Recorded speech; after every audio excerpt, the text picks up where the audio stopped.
Is the Nikon Z6 the best full-frame mirrorless camera for video shooters? Well, we think so. Chris here from Videomaker, and in this review we're going to cover all of the amazing things about this camera, even the bad things as well, but why we think it's the best in its class. Before we get too deep, let's do a little product overview of the camera. It has a 24.5 megapixel full frame CMOS sensor. It can shoot up to UHD 4K in 30 frames per second. It has N-Log, but not when recording internally, only externally. But it does do 10-bit out the HDMI. It has a 273-point phase detect autofocus system. It has 5-axis vibration reduction or in-body image stabilization. It has a 3.2-inch tilting touchscreen, and it has a single XQD card slot.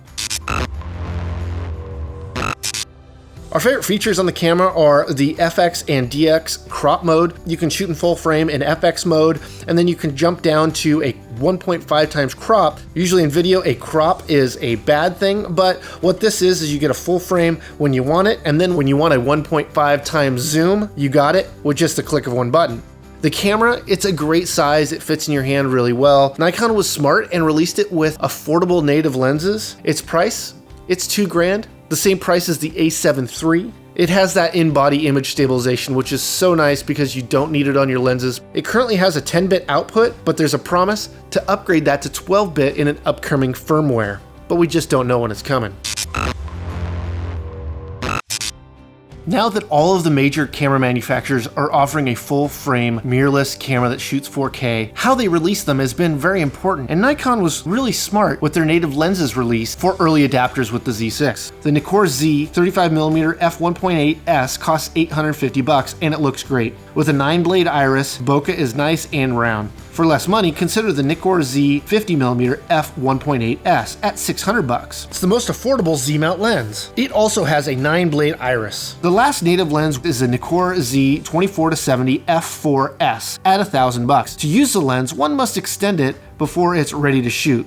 For those that want to adapt their f-mount lenses, there is the P to Z adapter. It is a bit strange though because it has the 1/4-20 mount for supporting the lens, except for it hangs below the mount that is on the camera body. And if you mount a lens plate to that, you aren't going to be able to take off the lens adapter without taking the plate off first. We adapted 5 different lenses that are above the quality level of the native lenses, and we were really impressed with the adapter and how well it controlled f-mount lenses. We shot the 35mm f1.8 GED, the 14-24 f2.8 GED, the 24-70 f2.8 GED, the 105mm f1.4 EED, and the 70-200 f2.8 EFL ED VR. The one thing we noticed with non-native lenses is that their motors to focus are a lot louder. Let's take a listen.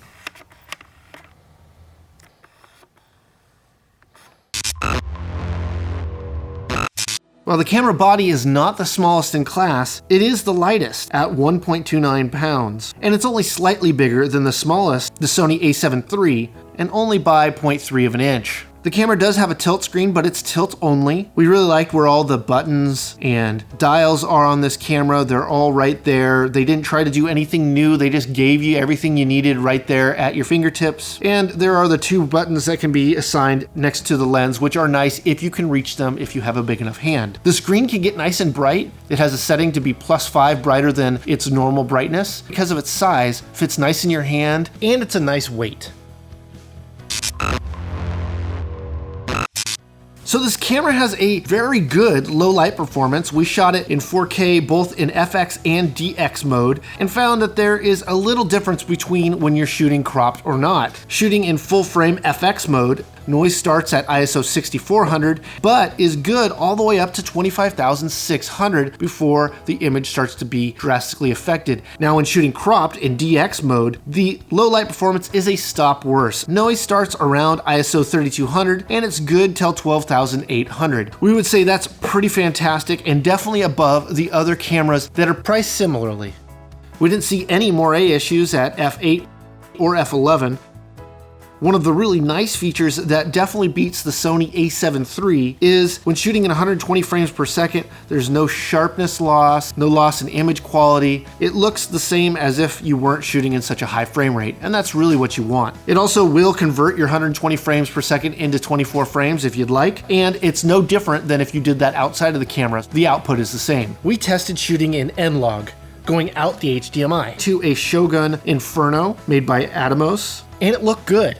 Now jumping into autofocus functionality, it worked well for slow moving objects. If you are moving too quickly and with a shallow depth of field, it's going to struggle. We saw no noticeable differences between the native and adapted lenses in how well the autofocus worked. Moving on to image stabilization, with the in-body image stabilization on, it worked great. The battery life of this camera is very good at 2 hours and 10 minutes or 130 minutes. Because it's got a record limit time, you'll probably hit that before you will any need for battery change.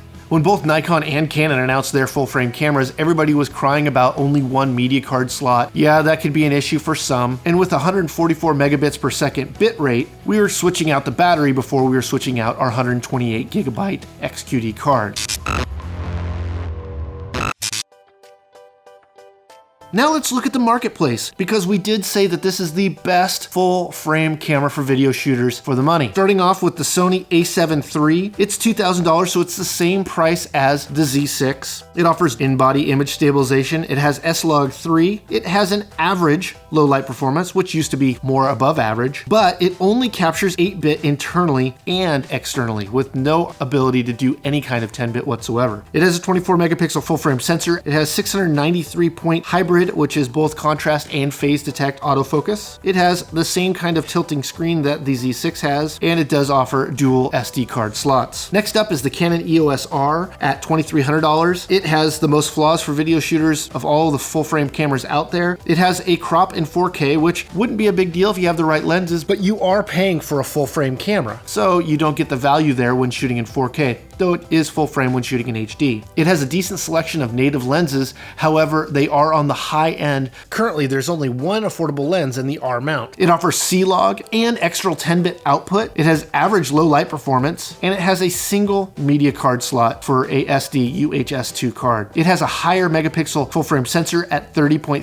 megapixels. It offers dual pixel CMOS autofocus with 5,655 autofocus points, and the fully articulating screen is 3.15 inches. Next up is the Panasonic Lumix S1 for $2,500. It has 10-bit internal capture currently, but will have more coming in a future firmware. It can shoot up to UHD 4K at 60 frames per second. It currently has no log, but will in the future firmware that you'll have to pay for. It has dual card slots, an XQD and an SD UHS-2 slot. However, its high frame rate mode is auto exposure. It also has a 24 megapixel full frame sensor. It has a triaxle tilt screen, which just means you get one more movement over these others, but not fully articulating, and has contrast detect 255 area autofocus system, a in-body image stabilization they call sensor shift image stabilization.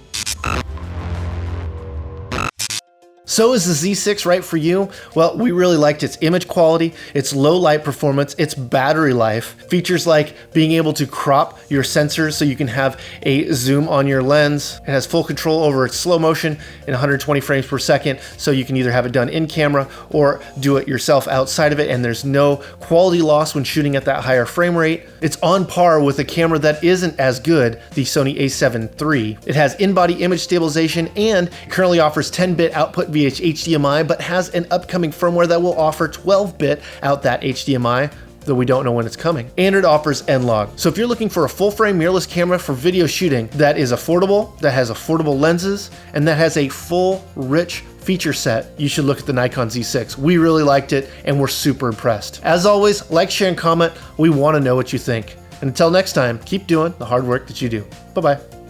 In 2019, we're hosting a series of meetups called Videomaker IRL around the country. These free events are a great opportunity to network with local videographers, filmmakers, creative professionals, hiring managers, and potential collaborators. Our next events are in New York, Chicago, and LA. Visit videomakerevents.com to RSVP. We're adding more dates all of the time, so check back even if you're watching this after 2019, or if I didn't just mention your city. Hope to see you there.